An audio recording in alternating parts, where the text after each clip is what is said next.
अस्सलाम वालेकुम, मैं हूँ यासिर जलाल। आप देख रहे हैं आपका अपना फेसबुक पेज और यूट्यूब चैनल। जमहूरियत बेहतरीन इंतकाम है। अब पीपल्स पार्टी वाले ये लाइन बड़े प्राउडली कहते हुए नज़र आते हैं, लेकिन आज पीपल्स पार्टी ने जमहूरियत से बेहतरीन इंतकाम लिया है।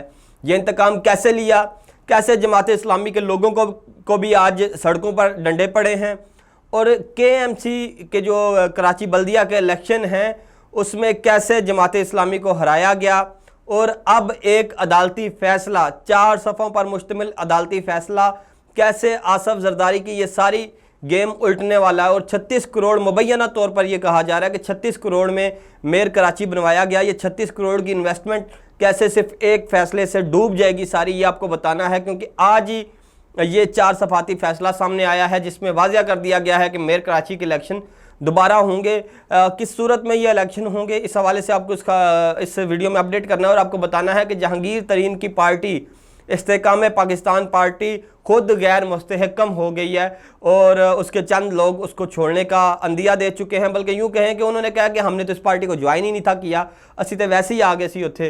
तो ये क्या खबर है, ये भी आपको बताना है। और आसफ जरदारी बिलावल को जो है वज़ीर आज़म बनवाने के लिए सरगर्म हो चुके हैं और उसके लिए हुकूमत छोड़ने के बहाने ढूंढे जा रहे हैं। 3 ऐसे मामलात हैं जिन पे ये हुकूमत से नाराज़ हैं। वो 3 मामलात क्या हैं वो भी आपको बताने हैं। तो ये आज की सारी खबरें जो इस व्लॉग में डिस्कस करूंगा। सबसे पहली खबर कि आज मेयर कराची के इंतखाबात में जमात इस्लामी हार चुकी है। गो के ये इंतखाबात वाज़िया तौर पर जमात इस्लामी के हक़ में था, लेकिन 33 के करीब लोग जो है वो नहीं पहुंच सके वोट डालने, जिनके बारे में ये खदशा ज़ाहिर किया जा रहा है कि उनको अगवा किया गया था और सेफ हाउसेज़ में रखा गया था उनको अगवा करके, और इसमें सिंध की पुलिस मुलव्वस है और आसफ जरदारी के हुक्म पर यह सब कुछ हुआ है। इसलिए दोबारा से मेयर के इलेक्शन करवाए जाएँ, डिप्टी मेयर के इलेक्शन करवाए जाएँ। अब जो बल्दियाती इंतखाबात हुए सिंध में, वहाँ पर जो 6 मेयर्स हैं वो 6 के 6 पीपल्स पार्टी के बने हैं।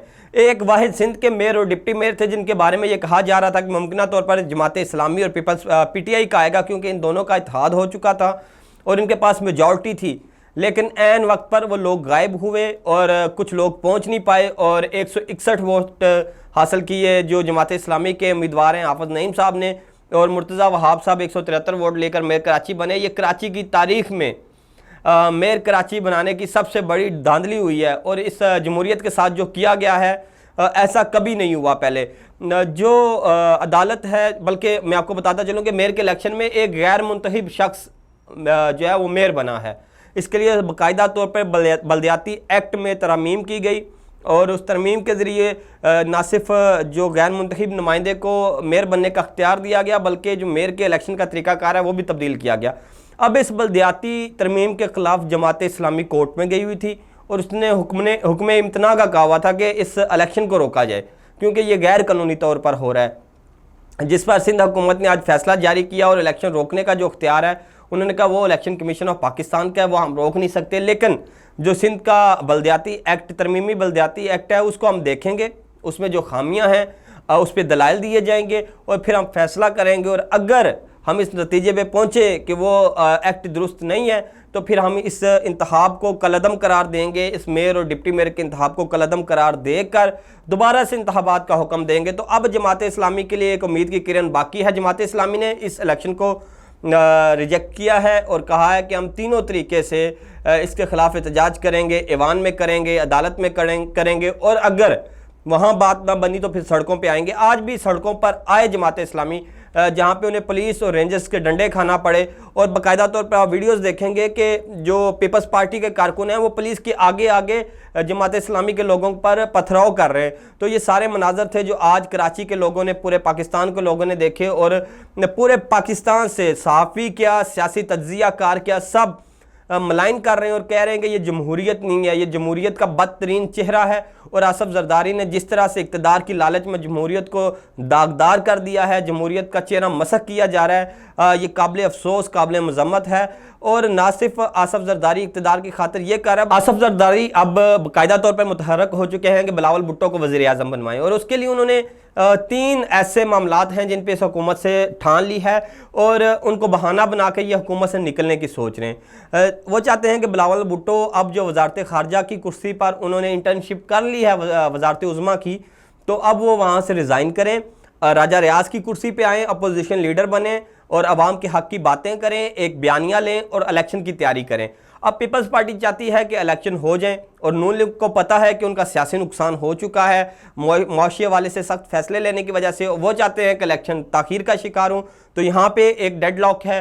फिर इमरान खान के खिलाफ फौजी अदालतों का मामला, उस पर भी डेडलॉक है। और उसके अलावा तीसरा डेडलॉक है चेयरमैन पीसीबी के ओहदे पे, क्योंकि आसिफ जरदारी कहते हैं कि ज़का अशरफ, ज़का अशरफ, ज़का अशरफ, हमारी और कोई चॉइस नहीं है, जबकि शहबाज शरीफ साहब नजम सेठी को बरकरार रखना चाहते हैं। तो अब इस 3 मामलात पर पीपल्स पार्टी और नून लीग के दरमियान आपस में मामलात ख़राब हो रहे हैं। और वैसे भी इलेक्शन में इन दोनों जमातों ने अब मुकाबला करना है, क्योंकि तीसरी जमात को तो तकरीबन गैर फाल कर दिया गया है। और एक खबर आपको ये बतानी थी कि जहांगीर तरीन साहब की पार्टी के जो महमूद मौलवी साहब है, जिन्होंने सबसे पहले पाकिस्तान तरीके इंसाफ को खैराबाद कहा था और सबसे पहले जहांगीर तरीन साहब से मिले थे, जो अडयाला भी गए थे शाह महमूद कुरैशी से मिलने, वो कहते हैं कि मैंने इस्तेहकाम में पाकिस्तान पार्टी को ज्वाइन नहीं किया। अली जैदी के बारे में भी उनका यही ख्याल है, इमरान इस्माइल के बारे में भी यही ख्याल है।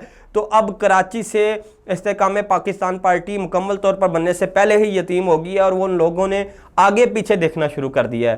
तो यूँ गुमान होता है कि ये किंग्स की जो किंग्स पार्टी है, ये मुकम्मल तौर पर आती हुई, पूरी कुव्वत के साथ आती हुई नज़र नहीं आ रही, क्योंकि लोग अभी से इससे मुतनफ़र होना शुरू हो चुके हैं।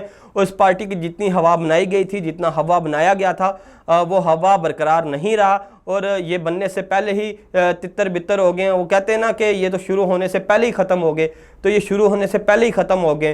तो अब इस्तेहकाम पाकिस्तान पार्टी को ना सिर्फ अपने नाम के हवाले से तनाज़े का शिकार है, जहांगीर तरीन की नैली का मामला है, अब लोग बाकायदा तौर पर उनको छोड़ के जाना शुरू हो चुके हैं। तो इमरान खान के ठुकराए हुए लोग अब दर बदर हो चुके हैं। इनका मुस्तकबिल क्या है ये अवाम को भी पता है और ये इनको भी पता है। ये था आज का व्लॉग। वीडियो पसंद आई, यूट्यूब पर देख रहे हैं तो सब्सक्राइब कीजिए, फेसबुक पर देख रहे हैं तो लाइक और फॉलो कीजिए। मुझे इजाज़त दीजिए, अल्लाह हाफिज़।